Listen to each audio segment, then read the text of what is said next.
The betrayal I never saw coming, a story of love, deceit, and self-discovery. Life, they say, is what you make of it.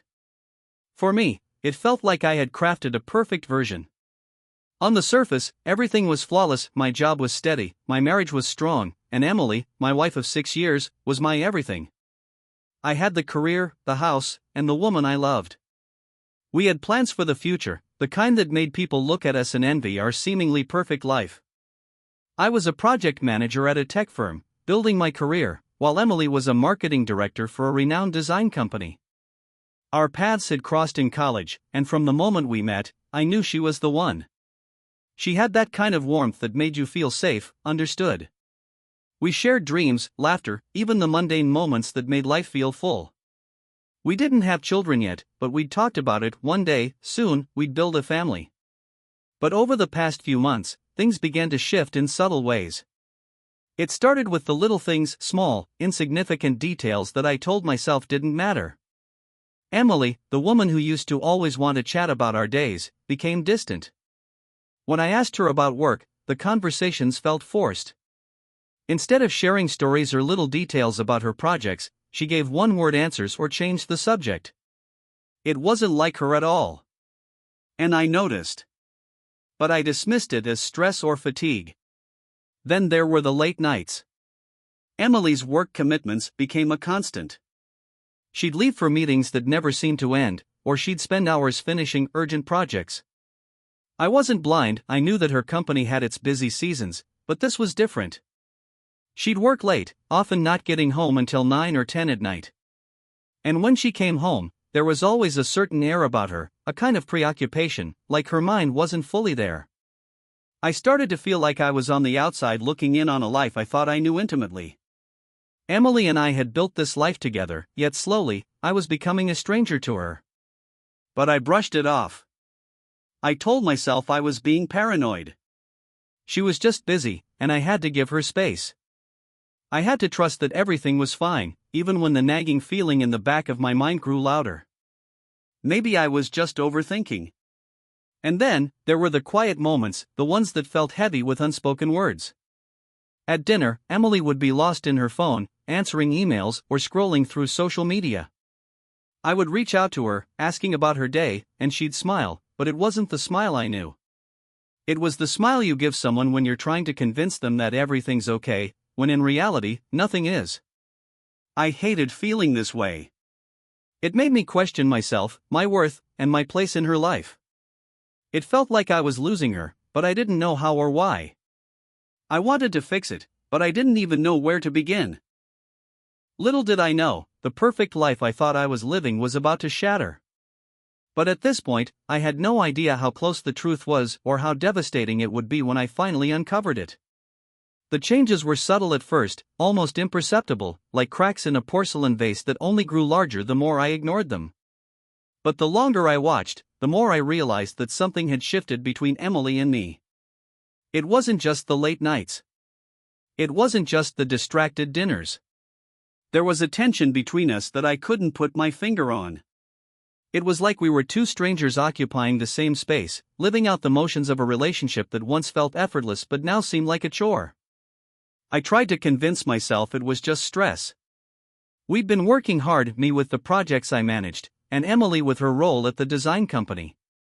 Her work was demanding, and she always had something to prove in the competitive industry she was in. She used to tell me about her day, laugh about the little annoyances and triumphs of her job, but lately, those conversations had become almost non-existent. She'd gotten defensive whenever I asked about her day, almost as though I was intruding into a private world she didn't want to share. It wasn't a huge shift at first, but as the days turned into weeks, I started to feel it. When I'd ask her about her meetings or the people she worked with, her responses became curt, her gaze evasive. I was beginning to feel like I was walking on eggshells. "How was your meeting with Anna today?" I asked one night over dinner. She didn't look up from her plate. "Fine." "Just fine?" It sounded like it was a big deal. "Yeah, it was. Just a lot of work," she said, her voice slightly too tight. I wanted to press her, ask her more questions, but something in the way she spoke made me pull back. The air between us was thick, like there were walls I couldn't see but could feel. I couldn't shake the feeling that Emily was pulling away from me. It wasn't just physical distance, she wasn't coming home as late or staying as late at the office anymore. It was emotional distance, the kind that's harder to pinpoint but impossible to ignore. There was another thing, too. It wasn't something I liked to think about, but it lingered at the back of my mind, making my stomach twist with unease. She'd become obsessed with her phone. More than usual, I mean. I'd see her scrolling through it during dinner, in bed before she fell asleep, even while we were on the couch watching TV. The worst part was how she'd always hide the screen from me, or quickly swipe away any notification if I glanced in her direction. I didn't want to jump to conclusions, but something felt off. One evening, I was sitting at my desk working when Emily left for one of her usual late-night meetings. As she grabbed her bag and keys by the door, I glanced up from my work. The thought crossed my mind, just a passing curiosity, what if I followed her? I told myself it was ridiculous. If she said she was working late, then I had to trust her. But that gnawing feeling, the one I couldn't shake, began to eat at me. After she left, I decided to take a walk outside to clear my head. I walked around the block for a while, trying to settle my thoughts, but when I turned the corner back onto our street, something caught my eye. It was her car, parked in front of a coffee shop on the corner. Her usual spot was at the office parking garage. I stopped in my tracks, my heart skipping a beat. Why was she here? This was odd. I didn't think much of it at first, but then I saw someone with her, someone who wasn't a colleague I recognized. It was a man. They were talking closely, laughing together in a way that felt too intimate, too comfortable. My pulse quickened, and I felt my stomach tighten. My mind raced, trying to make sense of what I was seeing. I couldn't bring myself to confront them. Instead, I quietly stepped back into the shadows of the street, hidden from their view, watching as they lingered there, enjoying each other's company in a way I hadn't seen Emily do with me in months. It felt like I was in a nightmare. Every fiber of my being wanted to scream, to run over there and demand answers, but I was frozen in place, watching them share something that should have been mine. I turned and left before they could see me, the weight of what I had just witnessed suffocating me with every step. I didn't know what to do. I didn't know what any of this meant. But one thing was for certain, I was no longer living in the world I thought I knew. I couldn't stop thinking about that night, the way Emily and that man, Derek, had stood too close, laughed too intimately, and shared something that felt far too personal. The image of them together, so comfortable, so at ease, burned into my mind, refusing to let me sleep. I tossed and turned in bed that night, unable to quiet my racing thoughts. Was I imagining things? Had I been overthinking the whole situation? But deep down, I knew something had changed. I knew what I saw wasn't just innocent. I couldn't ignore it anymore. The next day, Emily was home by the time I returned from work. She was sitting on the couch, scrolling through her phone, her eyes flicking over messages I couldn't see. When she noticed me standing in the doorway, she smiled and set her phone down, too quickly, as if trying to hide something. "Hey, how was your day?" she asked, her voice soft, almost too casual. "Good," I said, forcing a smile as I walked over to the couch and sat beside her. I studied her face, searching for any sign that she was hiding something. "What about you? Any more late meetings?" Emily hesitated for a moment before responding. "Yeah, just a few things I had to wrap up at the office." I nodded, but something in her tone felt off. The way she spoke was distant, guarded. There was a tension between us that had grown too loud to ignore, yet she acted as if everything was perfectly normal. I wanted to ask her about Derek, about the way she'd looked at him, but the words caught in my throat. Instead, I asked, "Are you okay?" Her expression faltered for a brief second, and then she gave a half-hearted smile. "Of course. Just tired. You know how it is." I wanted to believe her. But I couldn't. My gut was screaming at me, telling me to confront her. And so I did. I stood up, paced the living room for a few moments, and then turned to face her. "Emily," I said, my voice shaking with the weight of everything I had seen and felt. "Are you seeing someone else?" The words hung in the air between us, and for a split second, she froze. Her face drained of color. She didn't speak, and in that moment, I could see the guilt written all over her face. My heart dropped into my stomach. The silence was deafening, and I could feel my world shifting beneath me.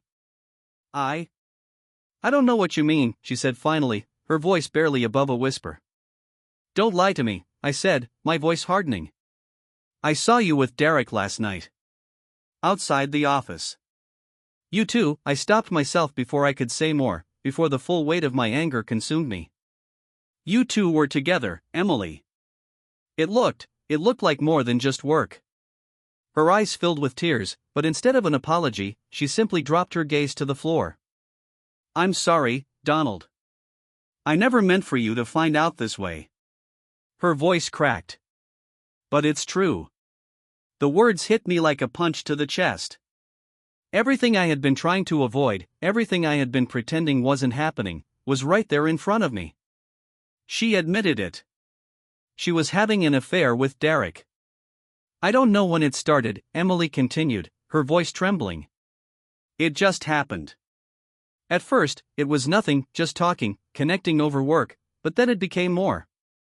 And she trailed off, unable to finish the sentence. I couldn't breathe. I couldn't think.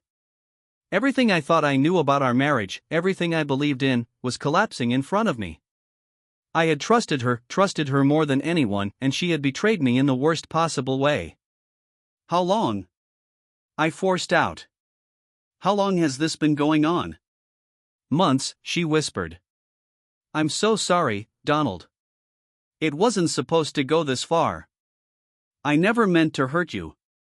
But it had gone too far. The pain was already there, the wounds already starting to form. I didn't know how to react. Anger boiled within me, but it was overshadowed by a deep sense of betrayal. The woman I had built my life with, the woman I thought I knew better than anyone, had been hiding this from me for months. I wanted to scream, to shout at her, to make her feel the same devastation I felt. But instead, I just stood there, staring at her, trying to process what was happening. I don't even know who you are anymore, I whispered, the weight of those words suffocating me. Emily reached for me, but I stepped back, shaking my head. Don't touch me. The silence between us was unbearable, filled only by the sound of her quiet sobs. And I realized, in that moment, that this was no longer just about the affair. It was about the trust that had been broken, the life we had built together that now felt like a house of cards, ready to crumble. I turned and left the room. I didn't know where I was going, or what I was supposed to do next. I just knew that my world had been shattered. And nothing would ever be the same. The days that followed the confrontation were a blur. I didn't know what to feel: anger, sadness, confusion, or all of it. Emily and I barely spoke. The silence between us was suffocating, filled with so many unspoken words, things I wanted to ask, things I wanted to scream. But I couldn't. I didn't have the strength to face her yet, not in that moment. I spent the night in the guest room. When I woke up the next morning, I could hear Emily moving around the house, her footsteps slow, hesitant. I avoided her as much as possible, burying myself in work, in anything that could take my mind off the mess I was living in. But no matter what I did, I couldn't escape the gnawing reality of it all. Finally, after days of quiet torment, I couldn't take it anymore. I needed answers, the kind that could either give me some peace or destroy me completely. I had to confront Derek. I had to look him in the eye and demand to know how this could happen. I didn't know what I was expecting to get from him: anger, guilt, remorse, but I knew I had to hear it from him directly.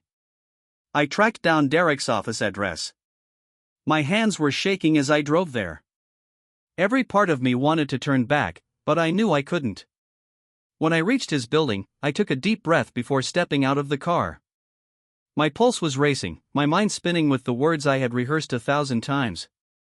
I had no idea what I would say once I saw him, but I knew that I had to go through with it. I couldn't let this lie hang over me without understanding what had happened, without hearing it from the source. Derek's office was located in a sleek, modern building downtown, the kind of place that screamed success. I wasn't surprised; it matched the kind of man he seemed to be. He wasn't just Emily's coworker, he was successful, charming, everything I was trying to be. In my mind, I already hated him.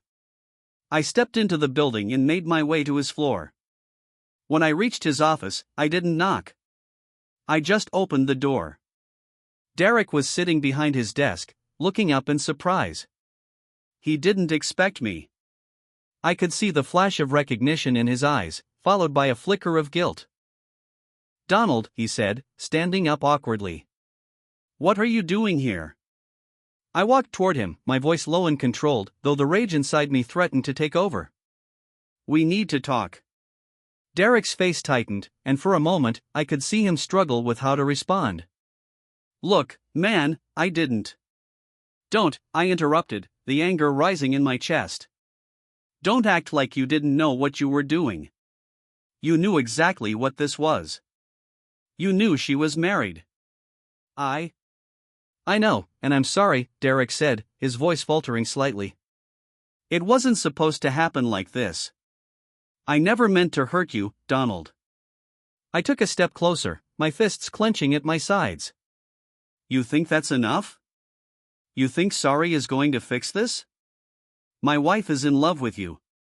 She's been lying to me, to both of us, and you just let it happen?"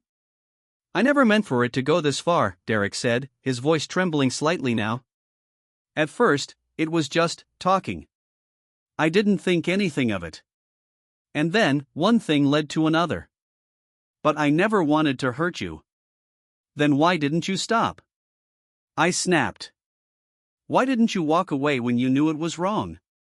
Derek was silent for a long moment, looking away, clearly ashamed. "I don't have an answer for that. I should have stopped, but I didn't. And now, I regret it more than anything." I wanted to shout at him, to tell him how much pain he had caused, how much damage he had done to my life. But I couldn't. It wasn't just Derek. Emily was the one who had betrayed me first. I stared at him for another few seconds, the anger burning through me. But as the silence grew, I realized that he wasn't the one I was truly angry with. I was angry with Emily.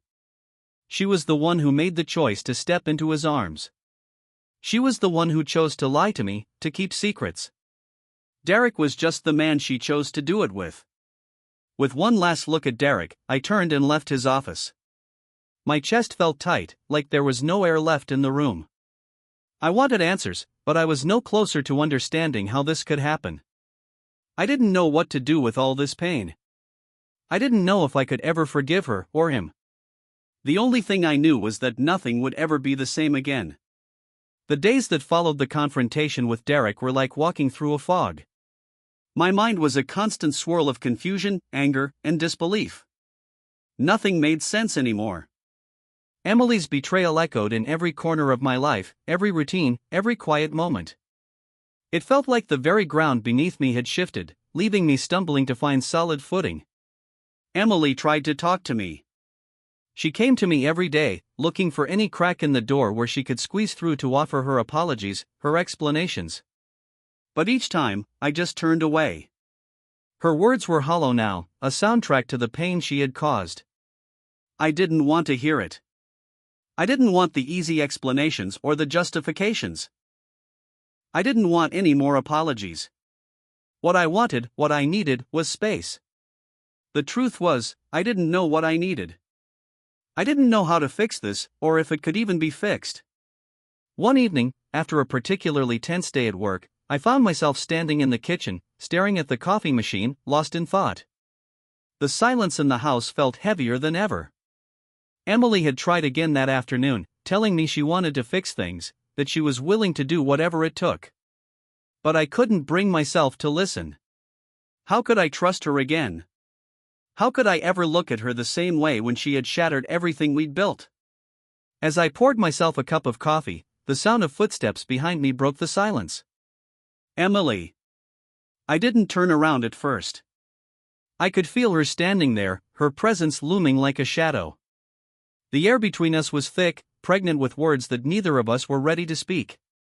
Finally, I heard her voice, softer than I expected. "Donald, please, can we talk?" I turned slowly, my eyes meeting hers. The woman who had once been my everything, the woman who had promised to love and honor me, was standing before me, broken, fragile, and filled with regret. But even then, I couldn't bring myself to feel pity for her. "What's there left to talk about, Emily?" I said, my voice cold, distant. "You made your choice. You've been making it for months, and I didn't even know." Tears welled up in her eyes, but she didn't try to hide them. "I never meant to hurt you. I made a terrible mistake, and I've spent every minute since then regretting it. But I love you, Donald. I love you more than anything." I wanted to believe her. God, I wanted to. But the truth had already been laid bare. Her love wasn't enough to protect our marriage. Her love wasn't enough to keep her from seeking someone else's arms. It wasn't enough to keep her honest with me. "I don't know if I can forgive you," I said, my voice breaking just slightly. "You've betrayed me, Emily. In the worst way possible. How do I live with that? How do I ever trust you again?" She took a step forward, reaching for my hand, but I pulled away, instinctively. The space between us felt like miles now, and it wasn't just physical distance, it was the emotional chasm that her actions had created. "I know I've lost your trust," she whispered, the words laced with pain. "But please, let me prove to you that I'm willing to do whatever it takes. I'm not asking you to forgive me right away. I need you to know that I'm sorry. I'm so sorry for everything." I closed my eyes, the weight of her apology suffocating me. The temptation to take her back, to let her fix this, was there, but deep down, I knew I couldn't simply move past this. I couldn't pretend like everything was fine again just because she was sorry. Forgiveness would take time if it ever came at all. "I don't know if I can do this, Emily," I said quietly, my voice heavy. "I don't know if I can keep living in this lie. I need to figure out what I want, what I need from all of this." She nodded, tears streaming down her face. "I understand. I won't push you. But please, just know that I'm here. I love you, Donald, and I will wait as long as it takes." With those words, she turned and walked away, leaving me standing there, staring into the empty space between us. I wanted to believe her. I wanted to fix this, to somehow rewind time and undo the betrayal. But the truth was, trust, once broken, was not easily mended. And I didn't know if I could ever find my way back to her. I spent the night on the couch, restless, my mind racing with questions I didn't have answers to. Could I ever forgive her? Could we rebuild what was broken? Or was this the end of something that was supposed to last forever? I didn't know. I didn't know anything anymore. But I knew one thing for sure, I couldn't make this decision in the heat of emotion. I needed time. Time to process. Time to heal. And maybe, just maybe, time would give me the clarity I so desperately needed. The days turned into weeks, and the space between Emily and me only seemed to grow. We existed in the same house, but it felt more like two strangers sharing a roof than a married couple trying to rebuild something broken. The weight of the betrayal hung in the air, invisible yet undeniable. Every time I looked at her, I saw the woman who had promised to love me, but I also saw the woman who had shattered my trust. I still didn't know if I could forgive her. I didn't know if I even wanted to. But what I did know was that I needed to stop running from the truth. I needed to face what had happened, to understand the choices I was making not just for Emily and our marriage, but for myself.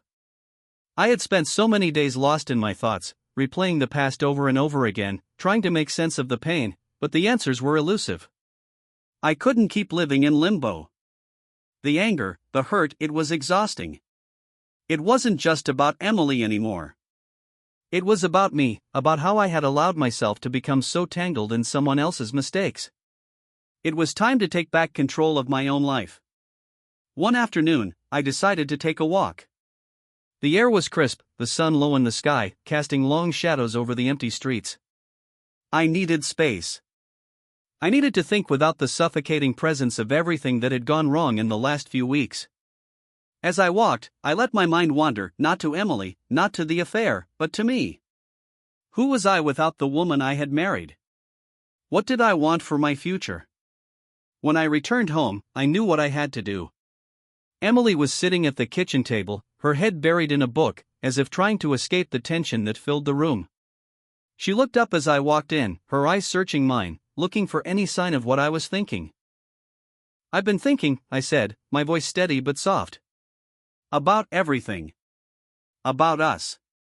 Emily set the book down and met my gaze, her expression filled with anticipation and fear. "Donald. I'll do anything. I just want a chance. I'm so sorry. I can't say it enough, but I'm sorry." I took a deep breath, gathering the courage to say what I had been afraid to say for so long. "I can't promise that we'll go back to the way things were. I can't pretend like nothing happened. But I can promise you this: I'm willing to try, Emily. If you're willing to do the same, we can take it one step at a time. I don't know if we'll make it. But I'm willing to give us a chance, if you really want to fight for it."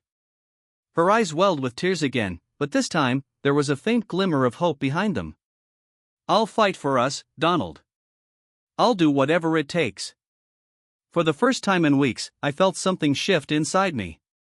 It wasn't forgiveness, not yet. But it was a willingness to open the door, even if just a crack, and let healing begin. That night, we sat down together for dinner, something we hadn't done in ages. It was quiet, almost awkward, but it was a start. We weren't fixed. We weren't whole again. But we were both trying. And maybe that was enough. As the days passed, Emily did her part. She gave me space when I needed it, and when I was ready, she listened. She didn't make excuses for what she had done, but she showed me in every way that she was committed to rebuilding the trust we had lost. It wasn't easy, and there were moments where I questioned whether I was doing the right thing. But with each small step forward, I began to realize that healing wasn't a straight path, it was a journey, one we had to walk together, if we chose to. I also realized that my journey wasn't just about forgiving Emily. It was about finding my own strength again, reclaiming my own self-worth. I couldn't let someone else's actions define who I was. I had to take care of myself, emotionally, mentally, and physically. And that meant giving myself permission to heal at my own pace, without the pressure of rushing back into a perfect marriage. I didn't have all the answers yet. I didn't know if we would make it in the long run. But for the first time since discovering the affair, I felt something inside me shift. A spark of hope, a glimpse of the future, was beginning to take root. And I knew that whether or not Emily and I stayed together, I had learned something valuable about myself in the process. I had learned that no matter how deep the hurt, no matter how shattered my world had become, I was capable of healing. I was worthy of love, of respect, and of a future that was mine to build. So, I took another step. One small step toward healing, toward a future that no longer revolved around the pain of the past. And no matter what happened next, I knew I would be okay. If you enjoyed the story, feel free to like, comment, and subscribe for more stories like this one. Your thoughts mean a lot, and I'd love to hear how you felt about the journey Donald and Emily went on.